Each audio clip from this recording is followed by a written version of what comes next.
Amados hermanos, en este día domingo entonces entramos de lleno al capítulo 20, es el penúltimo capítulo del Evangelio de Juan y aproximadamente yo creo que en abril, el primer domingo de mayo, terminamos el Evangelio según Juan y ya vamos a dar inicio a otro estudio, por tanto nos queda bien poco.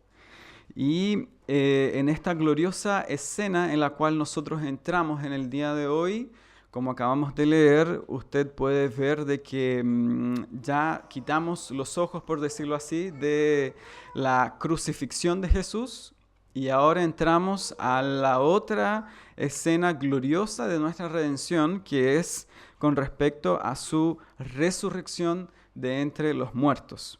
La resurrección en general siempre ha sido un tema, entre comillas, polémico para el ser humano. Desde hace mucho tiempo atrás de la antigüedad, la gente cuestionaba mucho de que un muerto pudiese venir a la vida, si usted lo puede considerar así.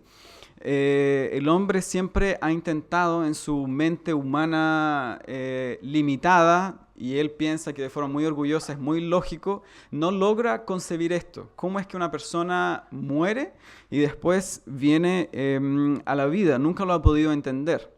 De hecho, fue un tema muy debatido. Usted recuerda cuando nosotros estudiamos el libro de Marcos hace tiempo atrás, de que los saduceos, que era un grupo religioso de aquellos días, diferente a los fariseos, ellos tentaban a Jesús con estas preguntas porque ellos no creían en la resurrección de los muertos. De tal forma que en una oportunidad le dijeron, si una mujer se casó con un hombre, falleció, se casó con otro, en la resurrección le dijeron, ¿de quién va a ser esposa? Porque ellos, dice el texto, no creían en la resurrección, pero tentaban a Jesús con estas preguntas y Jesús dijo, ¿cómo es que ustedes dicen ser que son hijos de Dios? Y la palabra dice que Dios es el Dios de Abraham y de Isaac y de Jacob, si Dios no es Dios de muertos, sino Dios de vivos. Entonces, siempre ha sido algo muy polémico para el ser humano. Y es más, los griegos en ese mismo tiempo y los romanos no creían en la resurrección. Había muchos de ellos que creían en lo que se llama el dualismo, de que el espíritu es bueno, pero la carne es mala. Entonces nosotros finalmente, cuando morimos, el espíritu vive eternamente, pero la carne por siempre va a ser aniquilada, porque la carne es mala, en la carne habita el pecado. Pero la palabra de Dios enseña otra cosa. Los cristianos creemos otra cosa, ¿cierto? A la luz de las Sagradas Escrituras, de que en nuestro cuerpo el pecado no habita en el cuerpo meramente, sino que nuestra alma ha sido contaminada por el pecado y que por la regeneración somos hechos nuevas criaturas. Al momento que el cristiano muere de esta vida, ¿qué es lo que ocurre? El cristiano, su espíritu va a la presencia de Dios. No descansa, no duerme. Va a la presencia de Dios, nuestro cuerpo entra en estado de putrefacción, después con los años somos hechos polvos, pero el cristiano tiene una esperanza gloriosa de que un día la trompeta va a sonar y todos resucitaremos, los que hayamos creído en Cristo para vida eterna y para aquellos que no creyeron en Cristo para resurrección de condenación. Eso es lo que enseña la palabra. En nuestro texto hoy vemos entonces que la resurrección sí es un hecho bíblico y es una verdad que Dios anuncia en su palabra. Y ustedes recuerdan que varios casos de resurrecciones ocurrieron a lo largo de toda la Biblia, ¿verdad? Desde el Antiguo Testamento ya hay casos de resurrecciones. Ustedes pueden recordar eso. Y en el Nuevo Testamento también tenemos el caso de algunas resurrecciones, como es el hecho maravilloso que vimos de Lázaro, que fue resucitado entre los muertos, y luego tenemos una hermana que también fue resucitada ya en las cartas del apóstol Pablo, en Hechos nosotros vemos eso, que se llamaba, ¿alguien recuerda el nombre de esta hermana? ¿Verdad? ¿Estoy bien? Bueno, eso es un caso que ocurrió en el Nuevo Testamento, pero en esta oportunidad tenemos una resurrección que sobrepasa todas esas. Han sido como 7, 8, 9 casos aproximadamente de personas que fueron resucitadas durante toda la historia de la Biblia, pero este caso es mayor que todos ellos. Aquí tenemos al propio Señor Jesucristo que no necesita que nadie le llame fuera, sino que Él mismo sale nuevamente a la vida. ¿Es Dorcas o no? Dorcas. Rode fue la otra hermana que escuchó la voz de Pedro cuando salió de la cárcel. Bueno, en este caso, si usted me acompaña con su Biblia abierta, nosotros vemos que el texto nos dice que aparece este personaje muy conocido desde ya, que es María Magdalena. Ella vio, vamos a ver ahora en primer lugar, que la piedra fue quitada. El primer día de la semana, dice el texto en el versículo 1, María Magdalena fue de mañana, siendo aún oscuro, al sepulcro y vio quitada la piedra del sepulcro. En primer lugar, usted puede observar que el texto dice que fue el primer día de la semana. Los evangelios sinópticos también destacan este hecho. Mateo, Marcos y Lucas, ellos declaran de una forma muy explícita de que Jesús resucitó un día domingo. Ellos de hecho dicen que después de haber guardado el día de reposo, o sea, fue después del sábado, Cristo Jesús, la piedra fue quitada de su sepulcro en un día domingo. Es por eso que ellos, todos los autores del Nuevo Testamento, de los Evangelios, destacan este hecho de que fue en un día domingo. De hecho, después ustedes van a ver que ellos se comienzan a reunir para dar culto a Dios el primer día de la semana. Cuando el apóstol Pablo, él dice que comenzó a reunir las ofrendas de los santos para hacer llegar a aquellos que necesitaban, lo hacían el primer día de la semana. Y eso ya no es el sábado, eso es el domingo. De ahí entonces la iglesia cristiana evangélica guarda el día domingo como el día del Señor. Ya no el día de reposo como el sábado, sino que Jesús con su poderosa resurrección cambiamos de día de reposo y ahora lo entendemos a la luz de la palabra y de lo que hacía la iglesia primitiva. De hecho, la tradición, los hermanos nuestros más antiguos, el año 100, el año 50, se reunían el primer día de la semana, porque entendían que la iglesia cristiana celebraba desde ese entonces hasta que Jesús venga por segunda vez, el día domingo como el día del Señor. Eso es un gran jaque mate para todos los adventistas que siguen guardando el día sábado como el día del Señor. En segundo lugar, observemos ahora quién fue la persona que se acercó al sepulcro en primer lugar. Usted pensaría conmigo que es Juan, el discípulo amado. Tanto amaba a Jesús que fue el primero que ni siquiera pudo dormir y se acercó al sepulcro. Pero no fue así, fue María Magdalena.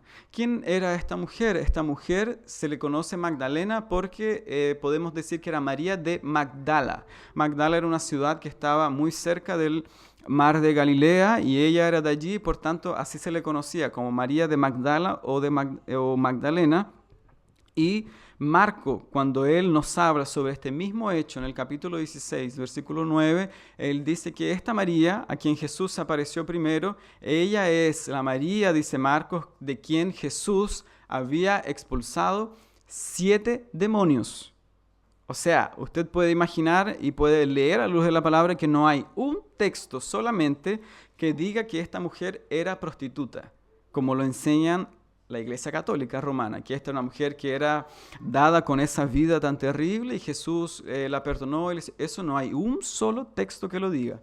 Esta María era una mujer pecadora, que tampoco se dice que era la mujer que lloró a los pies de Jesús, eso no está claro, pero es una mujer que era endemoniada y tenía 7 demonios y Jesús la libertó de esa potestad, de tal forma que usted puede comprender la gratitud que había en el corazón de esta mujer, el profundo amor que ella tenía por su Señor, aunque fuese una fe débil, como nosotros lo vamos a ver ahora. Una fe que necesitaba crecer un poco más, pero era una fe muy sincera, y por muy pequeña que sea, como lo hemos estudiado en la confesión de fe, esa fe es suficiente para la salvación en Cristo Jesús, y ella aún así lo amaba profundamente, de tal forma que ella, ustedes recuerdan, fue la que estaba al pie de la cruz. Se quedó a los pies de la cruz.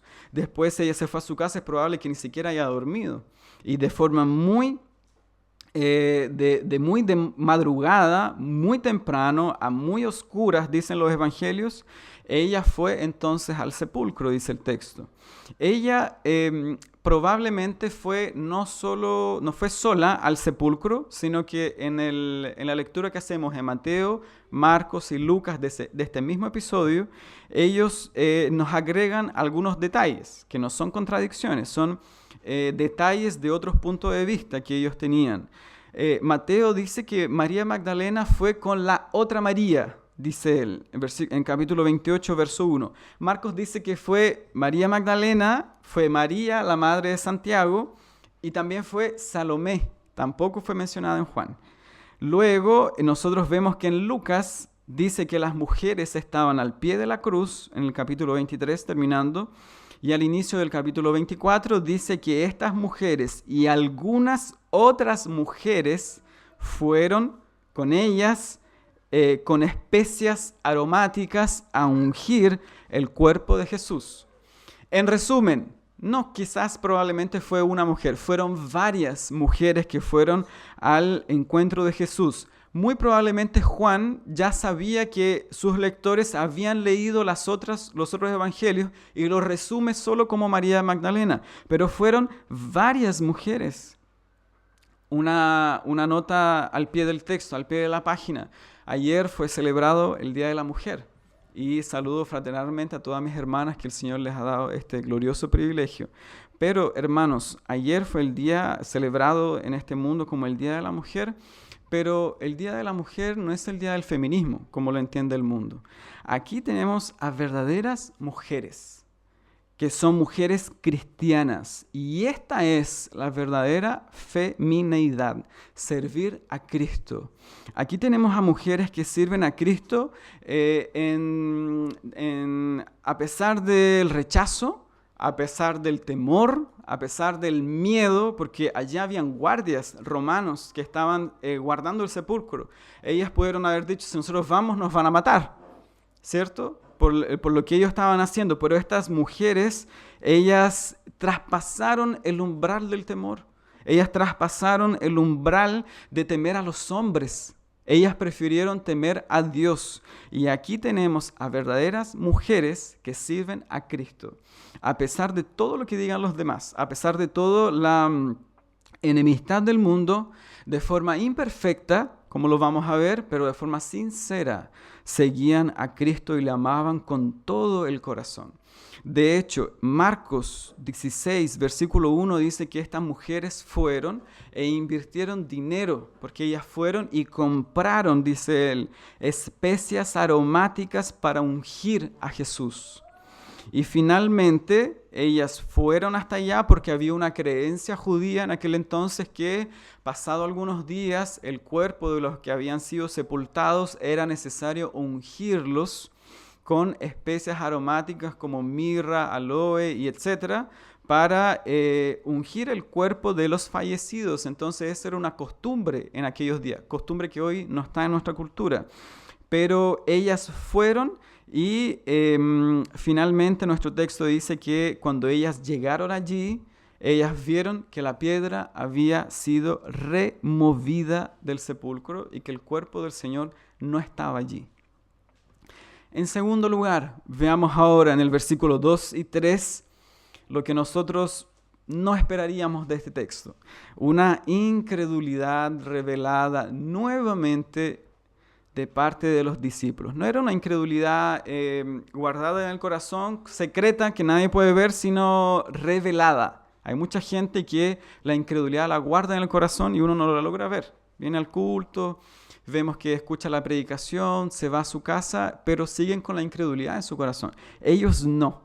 Ellos, a diferencia de eso, ellos revelan su incredulidad. Acompañen conmigo en primer lugar en el versículo 2. María Magdalena, ella vio el sepulcro, que la piedra había sido quitada, y observen, ella corrió y fue a Simón, a Pedro y al otro discípulo a quien amaba Jesús, que era Juan, como ya lo hemos visto, y les dijo: se han llevado el cuerpo del Señor y no sabemos dónde le han puesto. ¿Cómo es eso? Si Jesús había dicho varias veces que Él era necesario, dijo Él, que el Hijo del Hombre padezca en mano de hombres pecadores, pero al tercer día va a resucitar. María, ¿dónde se le fue eso? Se olvidó de las palabras de Jesús. Ella creyó claramente lo que pensaban los judíos, que ellos dijeron: si este hombre llega a su cuerpo a desaparecer de allí, es porque sus discípulos robaron su cuerpo, de tal forma que ellos puedan creer de que Él resucitó, como Él había dicho, decían los fariseos. María parece que estaba creyendo el cuento de los fariseos, y ella dice: es probable que, de hecho ella creyó por un momento, se robaron el cuerpo del Señor, y no tengo idea dónde lo colocaron. Ese fue su espanto. María no llegó a correr a decirle a Pedro y Juan: vamos a ver esta maravilla gloriosa de que Cristo resucitó de entre los muertos, como Él había dicho anteriormente. Ella fue y dijo: se robaron el cuerpo del Señor y no tengo idea dónde Él está. Marcos nos dice que cuando las mujeres llegaron a ungir el cuerpo de Jesús con especias aromáticas, el texto dice: ellas se cuestionaban entre sí y decían: ¿quién nos va a remover la piedra que está en el sepulcro? ¿Se dan cuenta? Hay una incredulidad de parte de ellos. Ellos decían: vamos a ungir el cuerpo, pero ¿quién es tan fuerte que nos pueda quitar la piedra? Siendo que ellos debieron haber dicho: vamos a ir no con especias aromáticas para ungir a nadie, porque Jesús va a resucitar como Él dijo y la piedra va a estar quitada. No, ellas llegaron y decían: ¿quién va a quitar la piedra? Si el Señor había dicho que Él iba a resucitar. En Marcos capítulo 16, verso 10 dice que cuando María Magdalena fue a contar a Pedro y a Juan lo que había sucedido, que Jesús había resucitado, los discípulos que estaban haciendo, dice Marcos, estaban tristes y estaban llorando por la muerte de Jesús. Así estaban los discípulos. Nosotros pensaríamos que estaban orando, ¿cierto? Estaban con gozo y alegría porque el domingo llegó, pero estaban tristes y estaban llorando.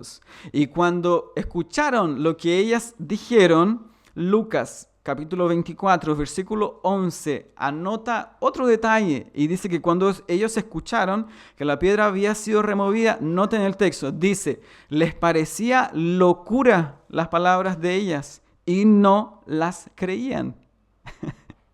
Eso es tragicómico. Uno cuando lee es como triste y a veces dan como ganas de llorar al mismo tiempo.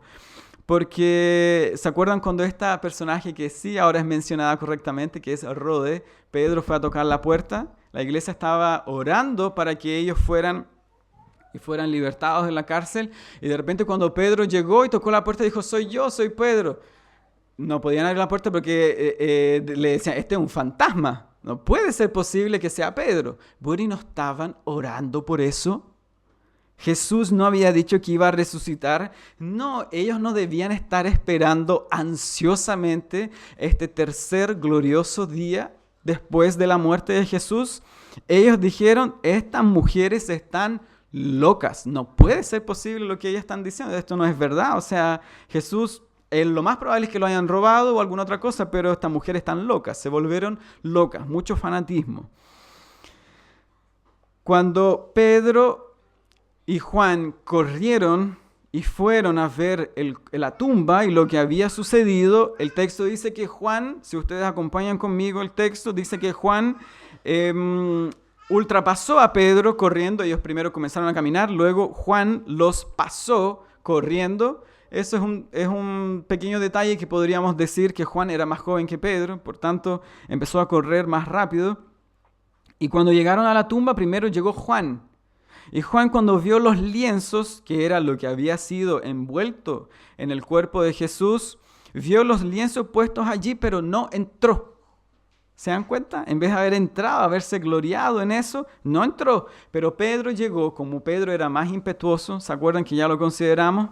Pedro entró en la sepultura, que era probablemente como, no como las que vemos hoy, una tierra con un hoyo hacia abajo, sino que era como una especie de una caverna, poco menos así, que se entraba hacia abajo. Pedro entonces entró, vio los lienzos, vio el sudario y después entró Juan.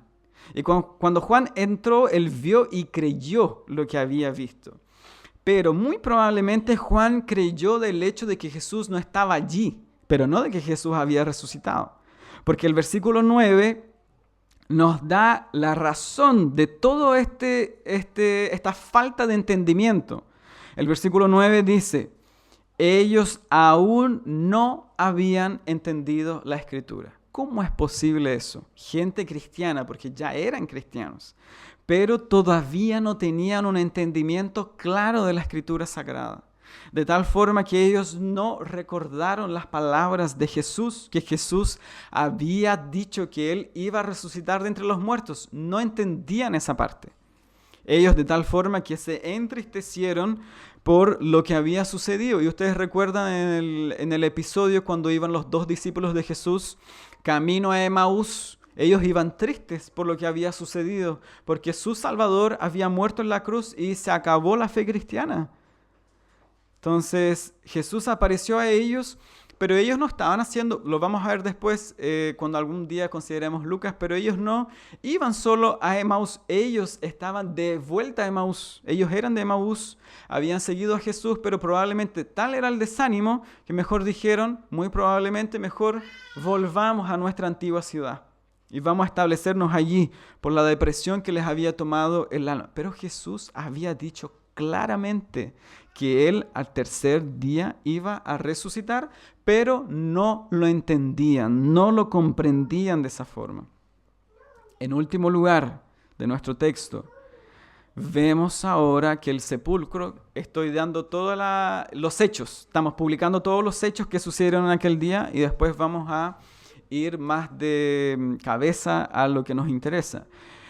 Vemos que efectivamente el sepulcro estaba vacío y Cristo Jesús no estaba allí. La gran pregunta es, ¿dónde estaba Cristo Jesús?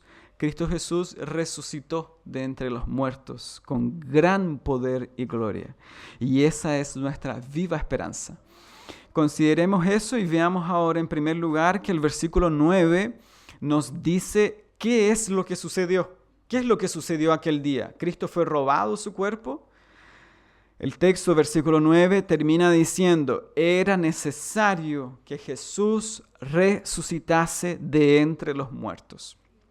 La gran pregunta que yo hago hoy es la siguiente y que vamos a comenzar a responder. ¿Qué es lo que ocurrió en el sepulcro? ¿Qué fue lo que ocurrió? ¿Por qué la piedra fue removida? No era una piedra pequeña, era una piedra gigantesca, de tal forma que fue colocada allí para que nadie, ningún hombre la pudiese remover, sino con la ayuda de muchas personas. O sea, no era algo que se pudo haber removido de forma fácil. ¿Por qué los lienzos estaban allí? Enrollados, colocados en un lugar, y el sudario que iba envuelto en la cabeza de Jesús estaba puesto en otra parte de forma ordenada. ¿Por qué no estaba el cuerpo de Jesús? Esa es la gran pregunta. Bueno, habían aproximadamente 3 hipótesis para ellos en aquellos días, para los judíos e inclusive para las personas del día de hoy. En primer lugar, los judíos, cuando supieron de esto, inventaron una tesis que decía que los cristianos habían robado el cuerpo de Jesús. Y por tanto, comenzaron ahora a predicar que Él había resucitado, como Él había dicho, para decir que sus palabras eran verdaderas, pero en verdad se robaron el cuerpo de Jesús. Falso. En segundo lugar, había otra hipótesis. Ellos creían, algunos, que Jesús nunca murió.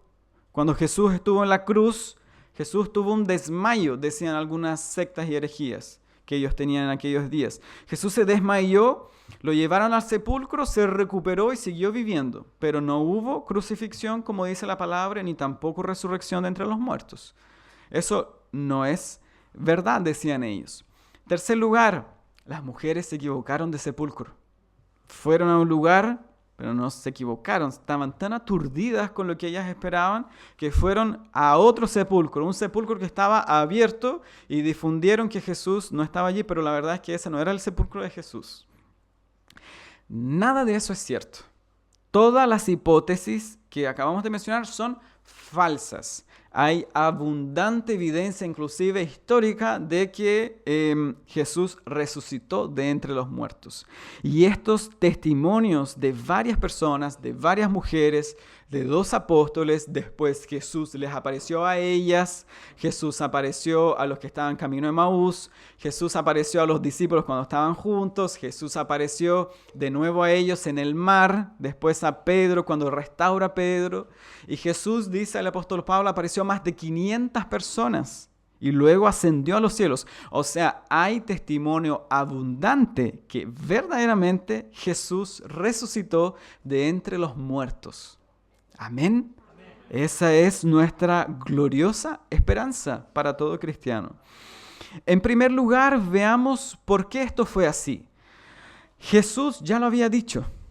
Sus palabras son verdaderas. Y Él dijo en Mateo 17, 22 y 23, el Hijo del Hombre será entregado en manos de hombres y le matarán, pero, gracias a Dios por el pero, al tercer día resucitará. Lo dijo en 3 oportunidades.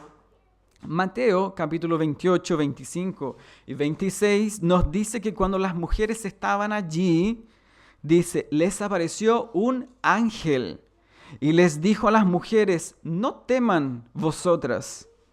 Yo sé a quién ustedes buscan, a Jesús, el que fue crucificado. En este mismo episodio estamos hablando. Jesús no está aquí, dice el ángel. Ha resucitado como Él lo había dicho.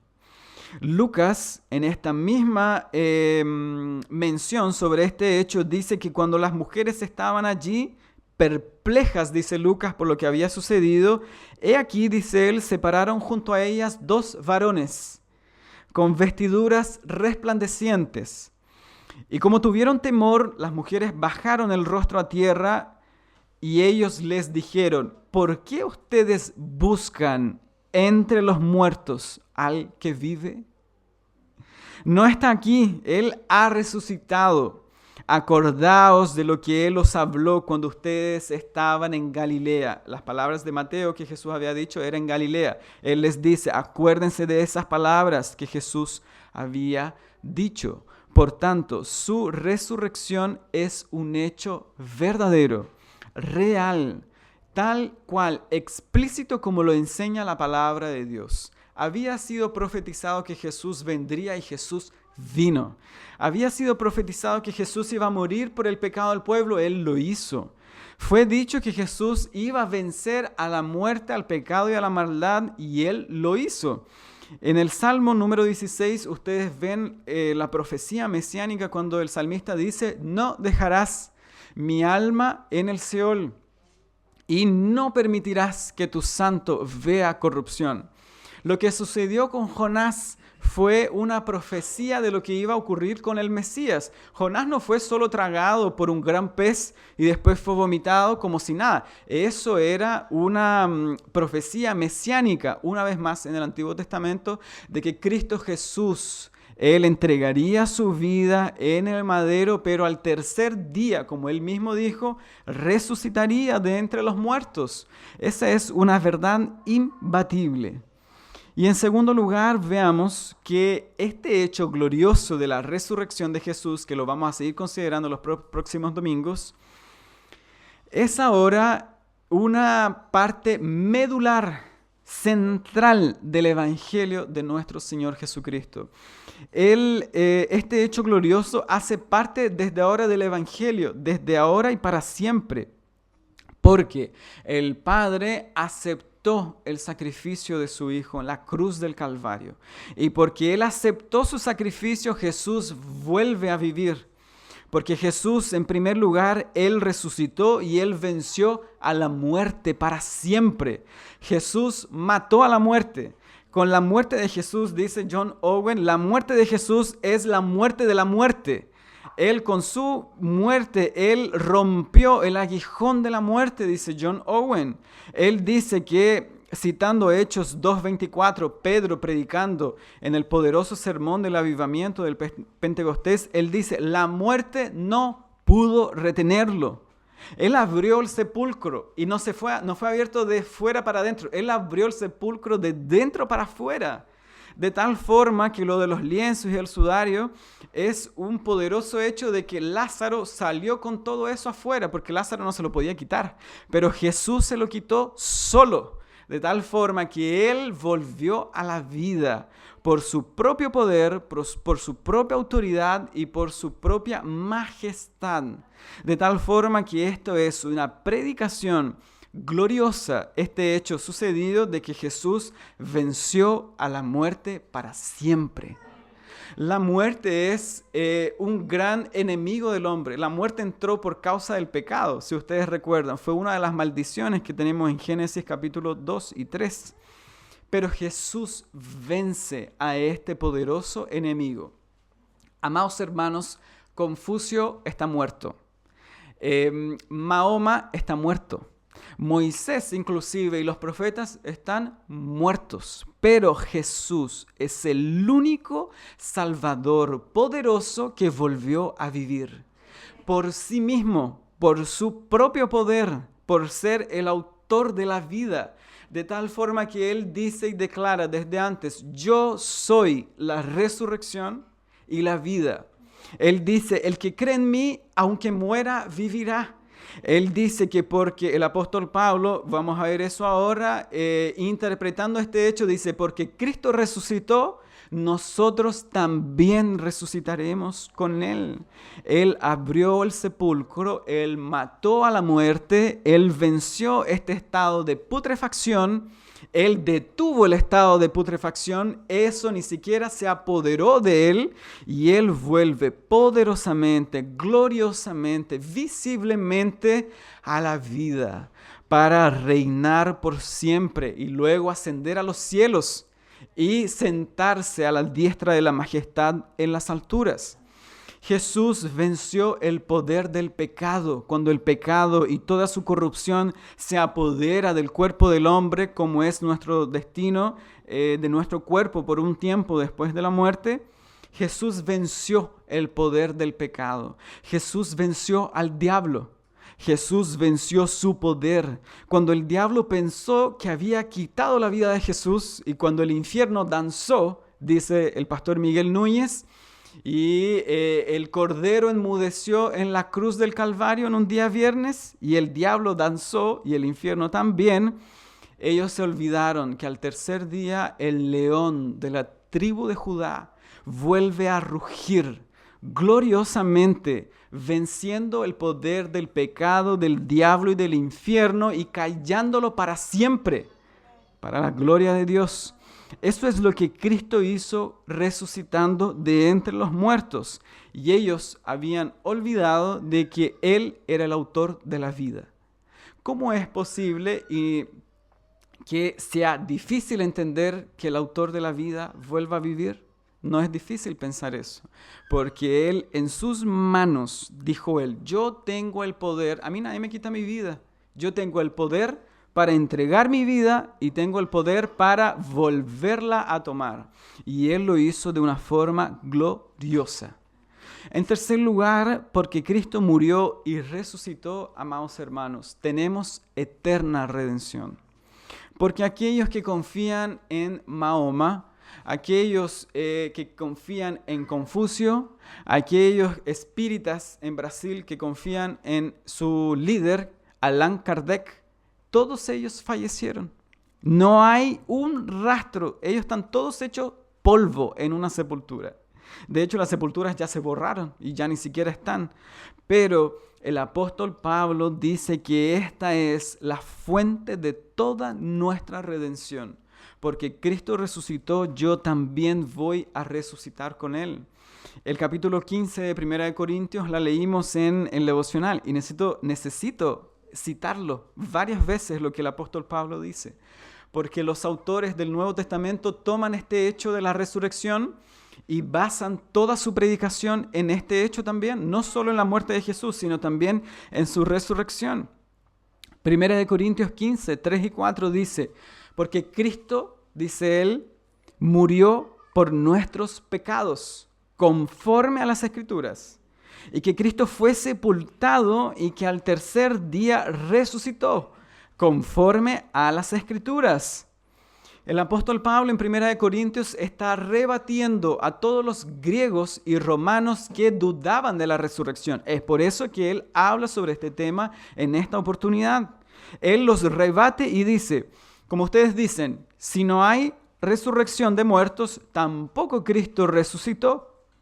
Y si Cristo no resucitó, vana es, dice él, nuestra predicación, porque estamos predicando entonces a alguien que murió y se acabó todo. ¿Qué esperanza hay para nosotros? Vana es, dice él, si no hay resurrección, vana es nuestra fe.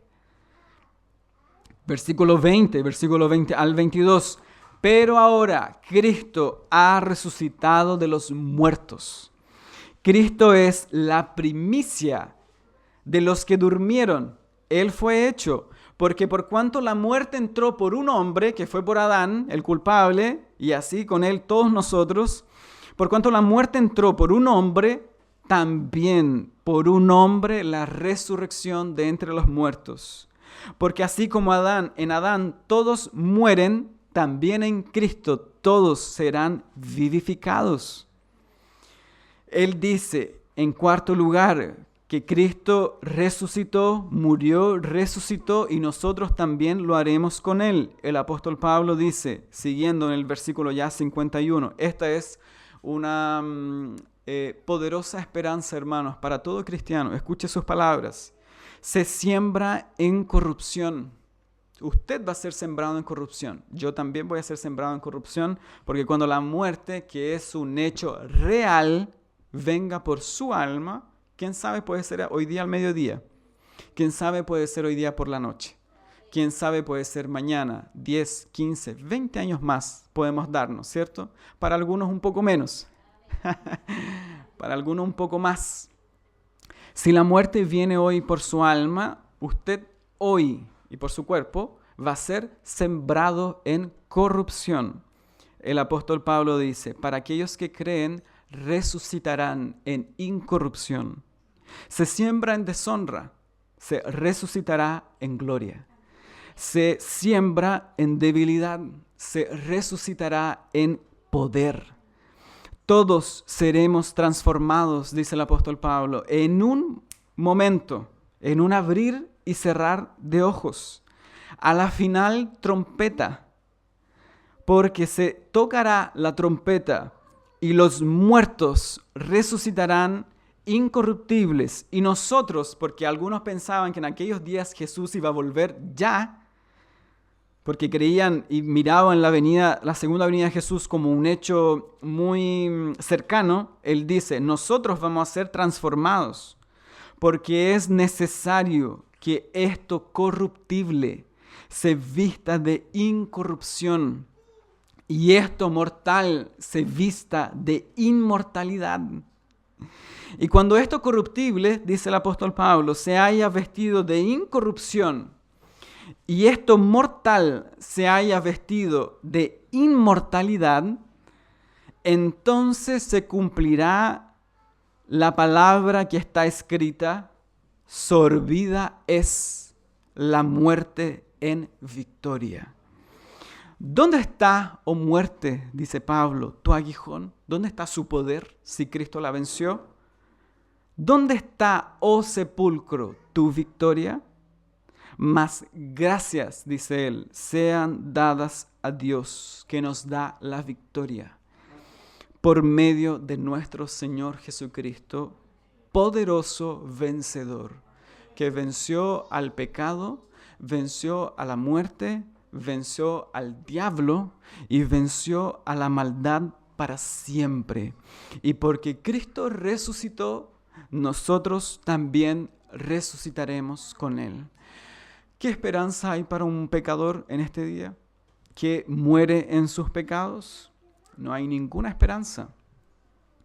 hay esperanza para todos aquellos que creen en el Señor Jesucristo. Cuando nosotros, hermanos, seamos vestidos de inmortalidad, cuando nuestro espíritu suba a la presencia de Dios y nuestros cuerpos esperen la resurrección de entre los muertos en la segunda venida de Cristo, el apóstol Pablo una vez más termina diciendo en 1 de Tesalonicenses capítulo 4, versículos 16 y 17, cuando Cristo venga por segunda vez, los muertos en Cristo resucitarán primero. Luego nosotros, dice él, los que vivimos, cuando Cristo venga, los cristianos que estén presentes van a ser transformados.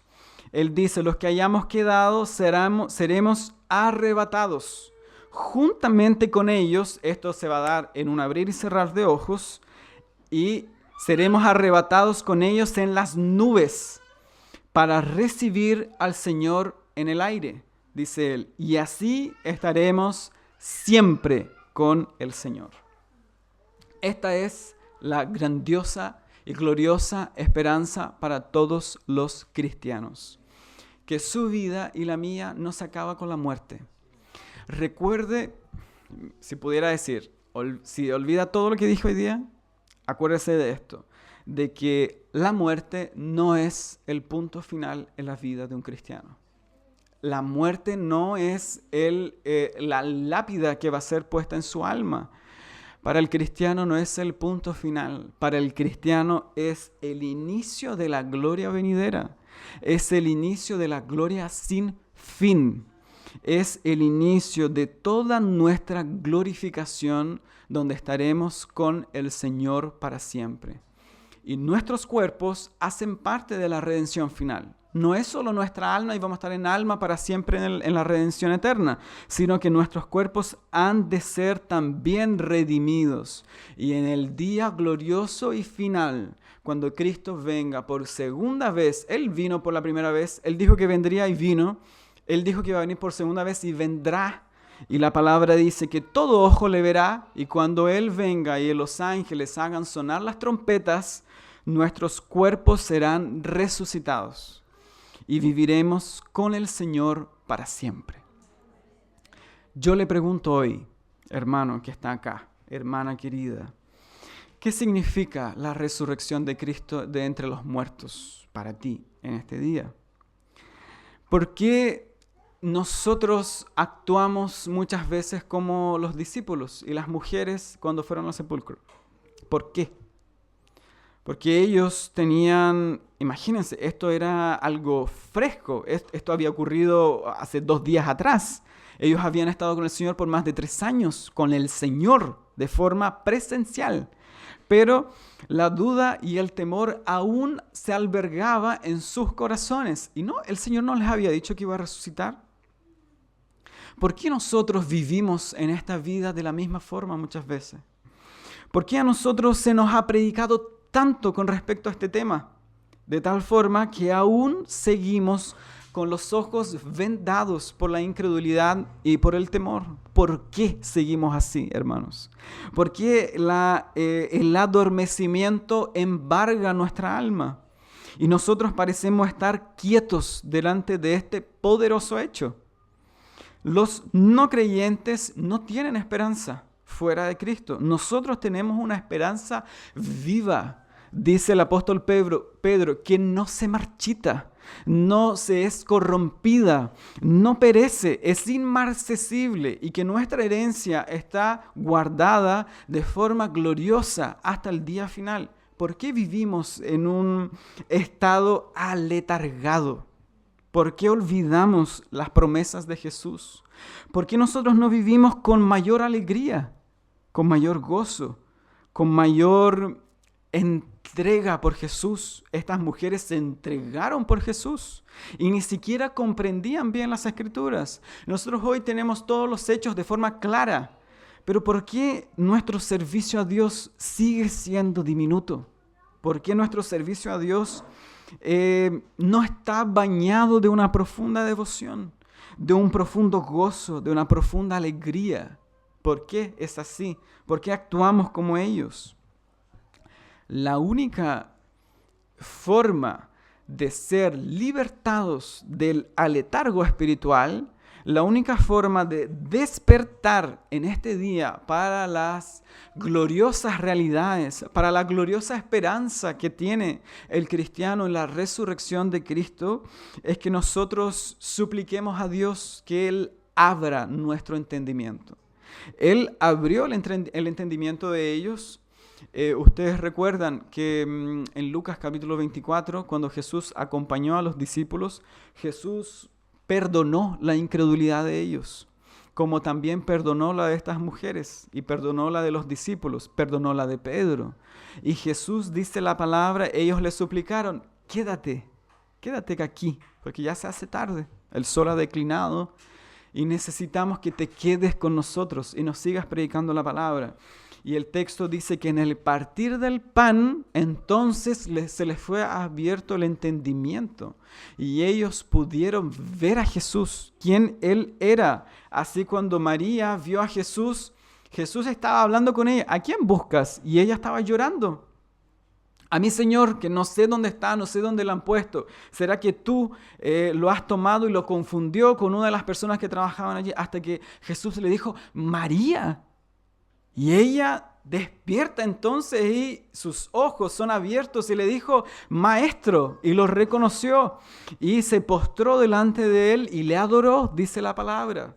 Necesitamos que de la misma forma en este día supliquemos al Señor para que abra nuestro entendimiento, para que Cristo Jesús por medio de su Espíritu hoy visite mi alma.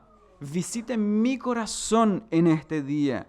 Que Jesús diga, José, Lucas, Carmen, nos hable al corazón por medio de su palabra y podamos reconocer su voz en este día, que nos llama, nos exhorta en lo profundo de nuestro corazón para que despertemos a esta realidad espiritual y vivamos con gozo y con alegría en el corazón, recordando que usted y yo somos peregrinos, dice la palabra. Nosotros somos extranjeros, hermanos. Esta vida no es nuestra historia completa. Estamos pasando por este lugar. ¿Hay alguna aflicción en su alma en este día? ¿Hay alguna causa delante de Dios en su corazón en este día? ¿Hay algo que parece que es como una mano de fierro que me tira hacia abajo en este día? Y nosotros parece que no tenemos una sola esperanza, ninguna que sea, de las verdades espirituales. Hermano querido, Jesús hoy puede quebrar esa incredulidad en su corazón y puede llevarlo a ver de que hay una esperanza gloriosa que no se acabará jamás para todos aquellos que creen en Cristo Jesús. De tal forma que hoy podemos descansar en los brazos de Jesús, porque Él murió por nuestros pecados, Él fue sepultado conforme a las Escrituras, Él resucitó conforme a las Escrituras y nosotros reinaremos con Él para siempre. Por tanto, si hay alguien aquí que no ha creído en el nombre del Hijo de Dios, vive una vida absolutamente infeliz, triste, sin esperanza, sin ningún futuro esperanzador. Yo lo persuado y lo invito en este día para que crea en el nombre del Hijo de Dios. Él dice ser la vida eterna. Él dijo, yo soy el camino, yo soy la verdad, yo soy la vida. Nadie viene al Padre sino por mí. Él dijo que Él es la resurrección y es la vida. Él dijo que el que cree en Él, aunque muera, vivirá. Él dijo, el que cree en mí tiene vida eterna. Por tanto, hoy vengamos todos a Cristo Jesús, porque Él es el único y poderoso Salvador que venció al pecado y que hoy Él vive por siempre.